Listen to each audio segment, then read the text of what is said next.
तो बच्चों ये वाला जो क्वेश्चन है हमारा वो हमारा क्लास 12th के इलेक्ट्रोकेमिस्ट्री से लिया हुआ है।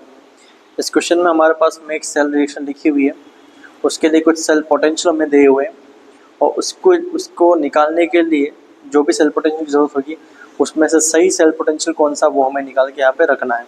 सिंपल सा मेथड आप लोग जानते हैं कि एक बेसिक फंडा जो होता है, जो बेसिक रूल जो उसके अंदर जो फॉर्मूला लगने वाला है वो हमारे पास में ये होता है कि आप लोग जानते हैं कि डेल्टा जी जो होता है हमारा वो डायरेक्टली प्रोपोर्शनल टू हमारा माइनस ई होता है, या फॉर्मूला बन जाएगा delta G is equal to minus n F E, और ई नोट लगा दोगे तो जी नोट हो जाएगा हमारा। ठीक है, अब एक काम करते हैं, सबसे पहले हम रिएक्शन को तैयार करते हैं, उससे हमें पता रहेगा कि इसका सही आंसर क्या बनने वाला है। ठीक है, ये सही सीक्वेंस क्या होने वाला है। तो सबसे पहले मुझे Fe3+ को यहाँ पे चाहिए। Fe3+ देखो यहाँ दे रखा है, तो इसको रिवर्स करना पड़ेगा हमें। तो पहली रिएक्शन हमारे पास में होगी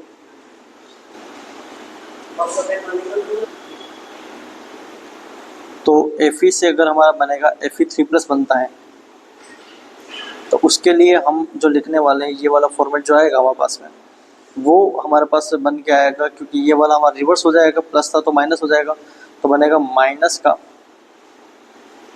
3FZ।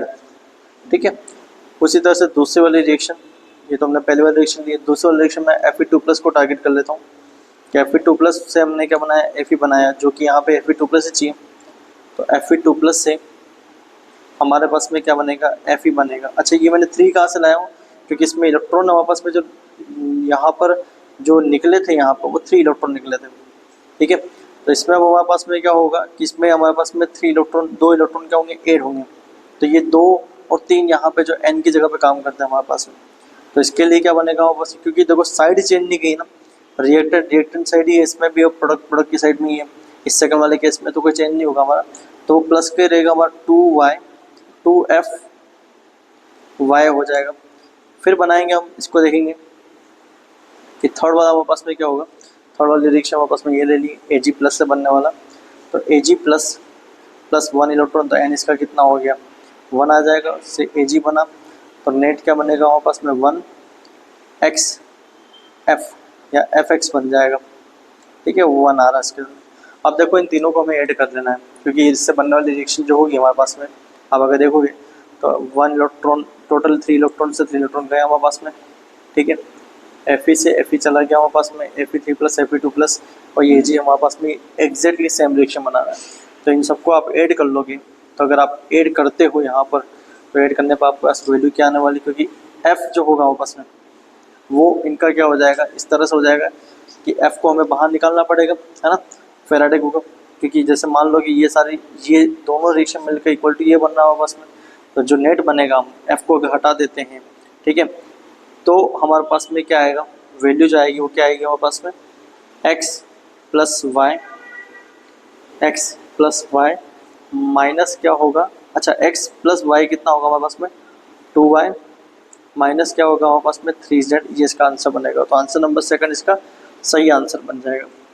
आगे बसो ना। तो बच्चों इस क्वेश्चन में हमें, ये जो क्वेश्चन है हमारा वो बेसिकली हमारा पूछा गया है, हमारा क्लास जो 11th है उसका आयनिक इक्विलिब्रियम में वहाँ से लिया हुआ है। ठीक है, इस क्वेश्चन में हमारे पास में CrOH बोलता है, इसकी Ksp दे रखी है और उसकी सॉल्युबिलिटी निकालनी है, S की वैल्यू को फाइंड करना है। तरीका क्या होता है हमारे पास में, इसकी CrOH होल थ्राइस, वो बनता है हमारा Cr+3 3OH माइनस, तो इसकी सॉल्युबिलिटी होगी हमारी S, इसकी होगी हमारी 3S। तो इसके देखो इसका Ksp क्या बनना चाहिए हमारा, S मल्टीप्लाई में 3S का क्यूब आएगा, यानी आएगा 4S नहीं सॉरी 27S की पावर 4।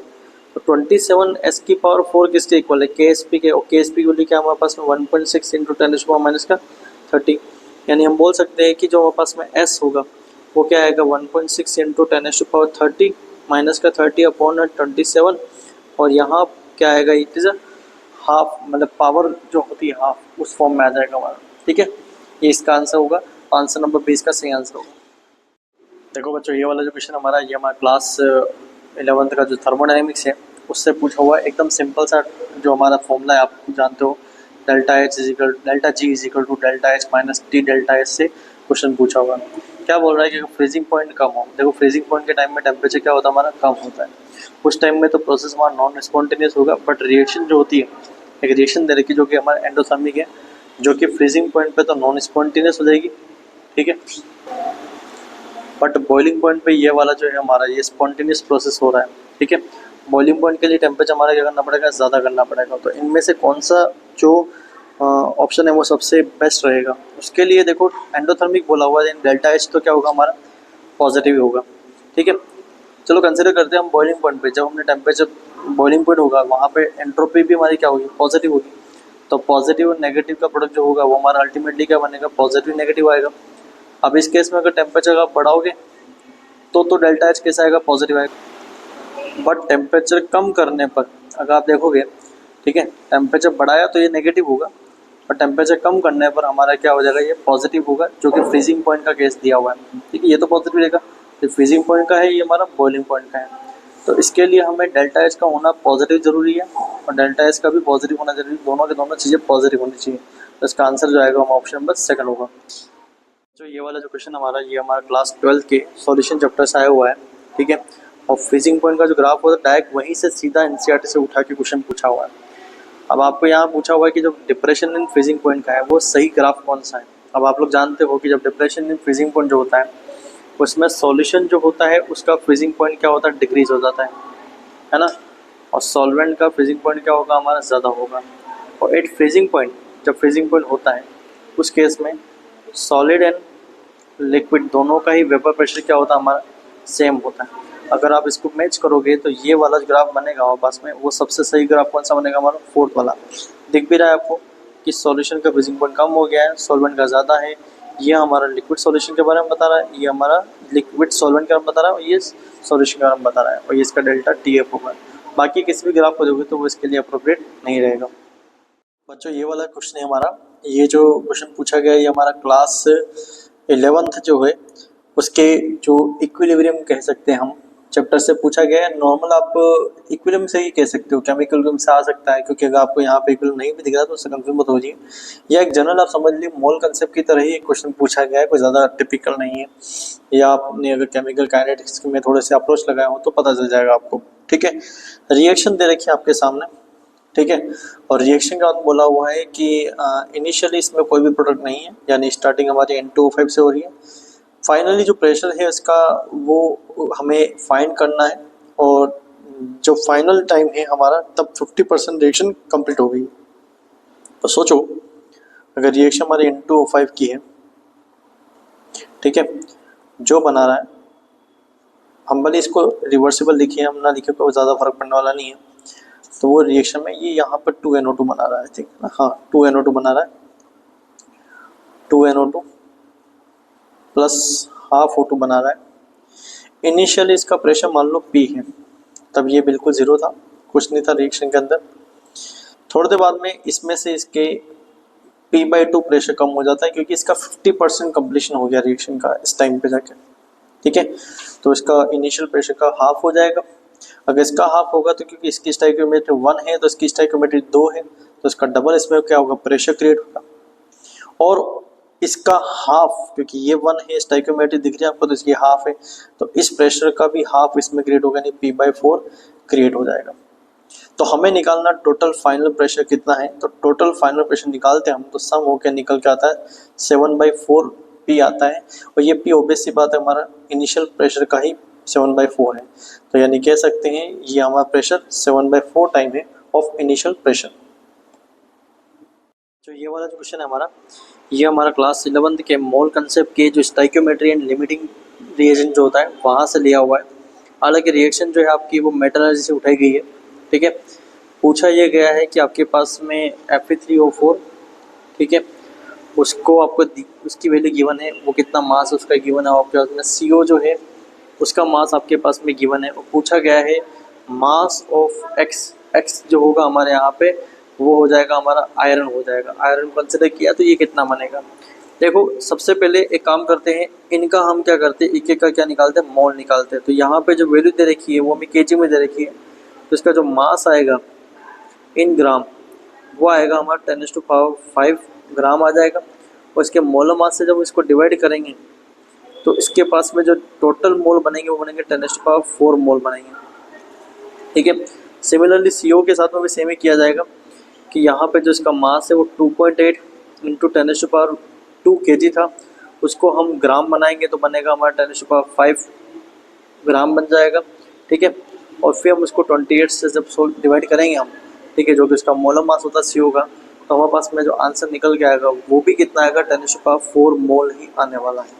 ठीक है, यानी दोनों के ही इक्वल मोल है।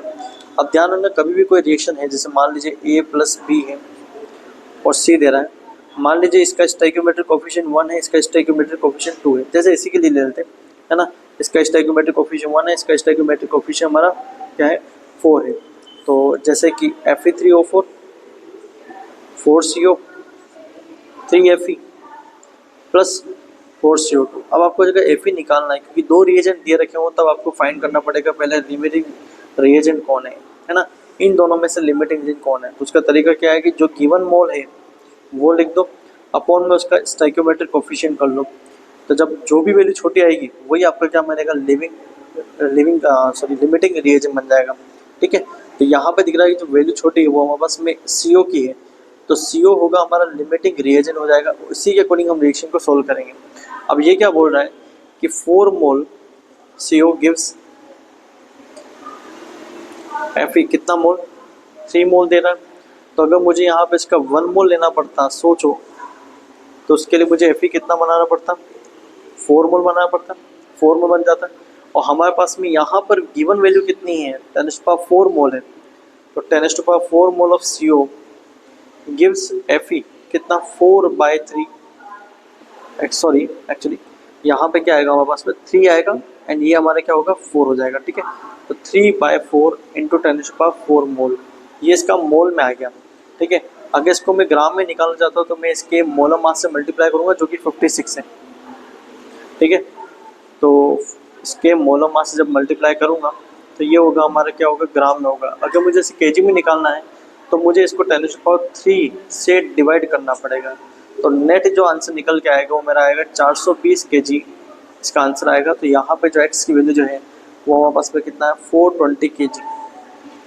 ओके बच्चों, ये वाला क्वेश्चन हमारा जो क्लास 11th के थर्मोडायनेमिक्स से क्वेश्चन दिया हुआ है, इसमें थोड़ा सा हमारा एंट्रोपी भी दे रखा है हमारे सामने और गिब्स एंथैल्पी वगैरह से हेल्प लेनी पड़ेगी। ये समझ लो कि रिएक्शन के अंदर कुछ ये प्रोडक्ट है हमारे पास में, रिएक्टेंट है, उनकी एंट्रोपीज आपको दे रखी है। मोलर एंट्रोपी आपके सामने गिवन है, स्टैंडर्ड एंट्रोपी जो होती है हमारी वो गिवन है, और टेम्परेचर को फाइंड करना है केल्विन के अंदर। और इस टाइम में रिएक्शन हमारी इक्विलिब्रियम में है ना, उसके लिए आपको इसकी हीट दे रखी। देखो जब इक्विलिब्रियम होगा तब डेल्टा G0 हमारा कितना होगा 0, तो जो हमारा जनरल फॉर्मूला होता है delta G0 = delta H minus T delta S, तो उसमें ये 0 हो गया तो हमारे पास में क्या आएगा T डेल्टा S = क्या आएगा डेल्टा H आएगा। तो T निकालने के लिए delta H upon delta S करना पड़ेगा। डेल्टा H आपको दे रखा है वो किलो जूल में, उसको आप जूल में कन्वर्ट कर लीजिए, तो ये जूल में हो गया। डेल्टा S की वैल्यू भी निकाल लेते हैं। डेल्टा S कैसे निकलेगा, ये रिएक्शन दे रखी है, इनकी सबकी एंट्रोपी दे रखी है हमें, कुछ नहीं होगा हमारे पास में डेल्टा S ऑफ रिएक्शन निकालने के लिए हमें वही फॉर्मूला लगाना पड़ता है जो डेल्टा H के लिए होता है, summation of entropies of product minus summation of entropies of reactant. तो प्रोडक्ट की एंट्रोपी आपको देखो यहाँ पे दे रखी 110 माइनस, आपको क्या करना है कि इसका कितना दे रखा हाफ, तो इसका कितना हो रहा है हमारा 70 का हाफ हो गया हमारा 35 प्लस 5/2 ऑफ y2 का 50 दे रखा है, तो इसका हो जाएगा लगभग 125 हो जाएगा। तो इसको सोल्व करोगे तो इसका आंसर हमारे सामने आएगा माइनस का 50 जूल पर केल्विन पर मोल इसका एंट्रोपी आ जाएगी। बस को यहाँ रखना हमें, उसको रखते ही यहाँ पे हमारे पास में क्या आ जाएगा इसका आंसर आ जाएगा जो कि समथिंग हमारे पास में होगा 700 केल्विन, तो आंसर आएगा इसका 700। तो बच्चों ये वाला क्वेश्चन हमारा क्लास 11th के केमिकल इक्विलिब्रियम से दिया हुआ है। ठीक है, इस क्वेश्चन के अंदर हमें N2O5 दे रखी है जिसका हमारे पास में 37.8 ग्राम दे रखा है। तो पहले इसका मोल निकालना पड़ेगा, 37.8 डिवाइड बाई 108 इसका मोल हो गया। 1 लीटर का फ्लास्क है, ठीक है, उसमें रिएक्शन हो रही है 500 केल्विन पर, रिएक्शन आपके सामने दी हुई ये वाली रिएक्शन है। Total pressure total pressure at equilibrium आपके पास में कितना आ रहा है 18.65 आ रहा है। आपको केपी की वैल्यू को फाइंड करना है, ठीक है। तो सबसे पहले हम इसका इनिशियल प्रेशर निकालते हैं, क्योंकि फाइनल प्रेशर तो है हमारे पास में, इनिशियल प्रेशर में निकालना पड़ेगा, ठीक है। तो एक बार इनिशियल प्रेशर निकाल के देख लेते हैं, ताकि हमें वहाँ पे इसके पार्शियल प्रेशर की वैल्यू को निकाल सकते हैं, ठीक है। क्यों कर रहे हैं ऐसा, क्योंकि N2O5 2N2O5 जो रिएक्ट करेगा हमारे पास में, तो 2N2O4 प्लस O2, तो यहाँ पे हमारे पास में इनिशियल प्रेशर होगा, तब ये जीरो होगा, ये जीरो होगा। तब हमें यहाँ पे पी फाइनल प्रेशर तो गिवन है, ये देखो ये वाला, ये पी फाइनल प्रेशर है जो कि हमारे पास में कितना है 18.65। तो हमें इसके पी इनिशियल प्रेशर में से 2x प्रेशर को कम करना पड़ेगा, इधर 2x प्रेशर को बढ़ाना पड़ेगा। इसके हमारे पास में क्या होगा, x प्रेशर को बढ़ाएंगे तो वो जो ऐड होके आएगा वो हमारे पास में ये आ जाएगा। तो हमें एक बार पी इनिशियल निकालना पड़ेगा। पी इनिशियल निकालने का तरीका हमारा PV इजिकल टू NRT से हो जाएगा। P इजिकल टू N हमारे पास में लिखा हुआ है 37.8 अपॉन 108, इनटू में हम कर देंगे RT होगा हमारा 1/12, और T हमें दे रखा है कितना 500 केल्विन दिया हुआ है, ठीक है। ये हमारे पास 500 केल्विन दिया हुआ है। जब इसको सॉल्व करते हैं तो हमारे पास में P इनिशियल प्रेशर निकल के आता है 14.35, इसका इनिशियल प्रेशर बार के अंदर आ जाता है। तो हमने यहाँ पे क्या रख दिया, अगर मैं इस P इनिशियल में क्या रख दिया 14.35 बार रखा, ठीक है। और इसके यहाँ पे मैं एक्स वैल्यू निकालता हूँ जो कि हमारे पास में प्रेशर बन रहा है, तो वो प्रेशर क्रिएट होकर आता है हमारे पास में लमसम 4.3 आ जाता है, 4.3 बार आएगा। अब हर एक का हमें पार्शियल प्रेशर निकालना है। P(N2O5) का पार्शियल प्रेशर हम निकालेंगे तो वो हमारे पास में दे रखा है 14.35 माइनस 4.3 इजिकल टू ये आएगा हमारे पास में 5.7 बार। दूसरा निकालना हमें N2O4 का, जो कि हमारे पास में 2x है, तो 2 इंटू 4.3 यानी कितना होगा हमारे पास में 8.6 बार। एंड PO2 जो होगा हमारे पास में एज इट इज रहेगा, तो वो होगा हमारा 4.3 बार हो गया, ठीक है। अब हमारे पास में KP निकालने का फॉर्मूला क्या होता है बेटा, KP निकालने का फॉर्मूला हमारे पास में क्या होता है P(N2O4) का स्क्वायर हो जाएगा, ठीक है। PO2 अपॉन में क्या आएगा P(N2O5) का स्क्वायर होगा, है ना, इसकी रिएक्शन के अकॉर्डिंग। तो अगर इनकी वैल्यू रखें अपन 5.75 का स्क्वायर, ठीक है। इसका आएगा हमारे पास में 4.3, नीचे आएगा हमारे पास में 8.6 का स्क्वायर। तो ये जो वैल्यू है हम सोल्व करते हैं, ठीक है, तो ये वैल्यू हमारे पास में निकल के आ जाती है, ठीक है। मैंने शायद गड़बड़ लिखा है, ऊपर 5.73 नहीं, ऊपर 8.6 आएगा, है ना, हाँ ऊपर 8.6 आएगा का स्क्वायर और 5.7375 का स्क्वायर नीचे आएगा। तो इसको सोल्व करते हैं तो वैल्यू आती है हमारे पास में 9.619, ये हमारे पास में आता है। और अगर मैं इसको बनाता हूँ इस फॉर्म में तो 961.9 इज इंटू 10⁻², जो कि इन्होंने यहाँ पूछा हुआ है। तो यहाँ पे इसका एग्जैक्टली आंसर जो बनेगा वो कितना बनेगा हमारे पास में 961.9, यानी 9612 कर सकते हो, 962 कर सकते हो, ये इसका फाइनल आंसर हो जाएगा।